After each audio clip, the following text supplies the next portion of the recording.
Hello' মোৰ ভাইটি বন্ধুসকল, তো আপোনালোকে বহুতে DLED পৰীক্ষা দিছে আৰু ভাল এটা নাম্বাৰ কেৰি কৰিছে, কিন্তু আপোনালোকে এডমিশ্যন হওঁতে কাউন্সেলিং হওঁতে বহুত কিবা প্ৰব্লেম ফেচ কৰিব লগা হয়। তো আপোনালোকে বহুতে মোক কমেণ্ট কৰিছে যে আপোনালোকে কেনেকৈ SCERT অফিচিয়েলি মানুহৰ লগত যোগাযোগ কৰিব আৰু অফিচিয়েলি কণ্টেক্ট নাম্বাৰটো কেনেকৈ যোগাযোগ কৰিব, ডাইৰেক্ট কল কৰা নাম্বাৰটো কেনেকৈ পাব।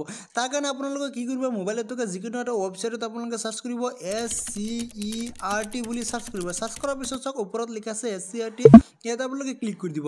ইয়াত আপোনালোকে ক্লিক কৰি দিয়াৰ পিছত চাওক ওপৰত আহি গৈছে SCERT অফিচিয়েল পৰ্টেল, তাতে আপোনালোকে ক্লিক কৰি দিব। ইয়াতে আপোনালোকে ক্লিক কৰি দিলে আপোনাৰ মোবাইলত SCERT অফিচিয়েলি যিটো ডেস্কটপ ছাইট বা মোবাইলৰ অফিচিয়েল পৰ্টেল সেইটো অ'পেন হৈ যাব। এয়া চাওক অ'পেন হৈ গৈছে। এতিয়া আপোনালোকে কি কৰিব, এয়া চাওক অলপ স্ক্ৰল ডাউন কৰাৰ পিছত ইয়াত লিখা আছে ডাউনলোড PDF ফাইল, ডাউনলোড লিখা আছে চাওক user manual for online counselling process.